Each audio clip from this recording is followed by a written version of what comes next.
In the northern suburb here of Sunnydale Ridge in the north of Johannesburg, nothing seemed amiss in this suburban community, but behind a very unassuming home laid a dark secret. We were not aware of that. Yes. We just saw that it was normal people coming in and out, but we didn't know that there was something. This morning, in joint operations between police and other authorities, 90 foreign nationals were rescued in what's believed to have been a human trafficking ring. A multidisciplinary team within the SABC, led by the Special Task Force, were on a tracing operation where they were looking for a victim that was kidnapped for ransom money. Upon arrival at the identified address in Johannesburg, police made that discovery where the 90 undocumented Ethiopian nationals were found under inhumane conditions. The community says they were completely unaware. We saw the police going inside with the stepladder, then we were shocked what was happening. We thought maybe it was a criminal act, but only to find that there were people that were kept in the house. Investigations are currently underway on how the undocumented entered the country. The Home Affairs Department was contacted for comment, but they referred us to the police. The Hawks are also investigating the matter further. Hasina Gori, SABC News, Johannesburg. Hasina now joins us in studio for more on this. Hasina, thank you so much for this. This house is not quite in a dodgy place. It seemed to be hidden in plain sight. You went to the property, you saw the house, you spoke to the neighbors. Tell us what you saw.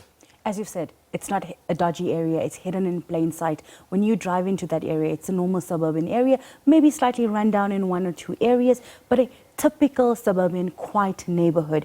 When we drive through, we actually thought we had the wrong address. We had to actually speak with some of the neighbors to make sure that we were in the right area. It's in the north of Johannesburg, quite a common area where people are living and, living through their normal houses. But behind the very steel gates that hid this house from the streets was this nefarious activity that was going on. We managed to get into the perimeter. There was no police cordoned off. There's no tape that even demarcates that this was a house where an illicit activity happened. And I walked through the perimeter of the areas, and it's a normal, big, plain house, one level, quite big rooms. From looking into where the curtains, what we could see was empty rooms with maybe some mattresses, some pillows, but we couldn't go into the actual house to see what exactly was going on. From what we've heard from the neighbors, many actually really scared to speak on camera, just saying that they don't want their names, to be out there, or their faces, if they could have any fallback on themselves. But we did speak to some on conditions of anonymity, and they described that they've seen them coming and going, they'd see people coming into it. They may have been thought that there was some kind of more sex work that may have been going on in those homes, but not really that there was this kind of criminality of 90 people living inside. They said that they watched the police climb into the home last night in the very early hours of the morning using step ladders. It was a very quiet, operation that happened, and unless you were really paying attention, you didn't notice it. But they were quite shocked when they saw the sheer number of people that were then taken out. It's 90 undocumented people that were living inside that house. Sorry, does the house seem big enough to house 90 people? I don't think 90 would have fitted, and it's quite, from these activities that happen and seeing in other homes, it actually looks like they literally sleep next to each other, sometimes 20 to a room. Quite inhumane conditions. You might find that the bathroom doesn't have running water. It might not even have a toilet that works. There might be, but what we noticed in this specific home, what I saw was very clean outside garden, like really empty spaces. There was no dirt. You wouldn't know that 90 people were living inside that space. And it would be interesting to find from the police how exactly the inside of the home was in the conditions, because it looks abandoned, but very, very clean. Yeah.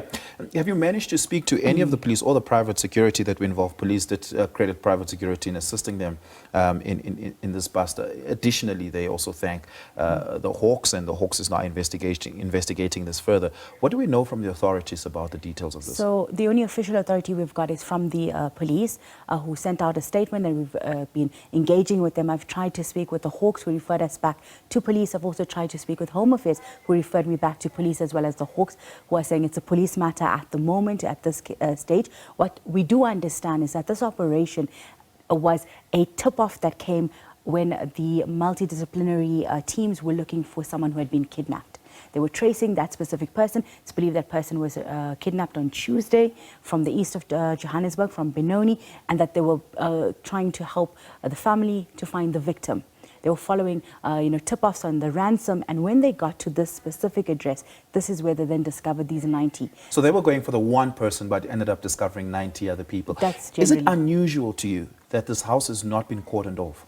It is unusual that it should be a criminal space. It should be somewhere that you don't want any tampering of evidence. You don't want anyone to get access into the space at this case, because it is now a cordoned off area. It should be somewhere that should be investigated. So it's interesting that the police did not do that. But I think that would be for the police to respond to us on why exactly that was the case. Did you take notice if there were any street cameras here? I know there's a petrol station, a BP garage, less than a walking distance, about 200-300 meters from this particular house, a walking distance. It's not too far from the Melrose Arch precinct, which is one of the most high-end areas in the city.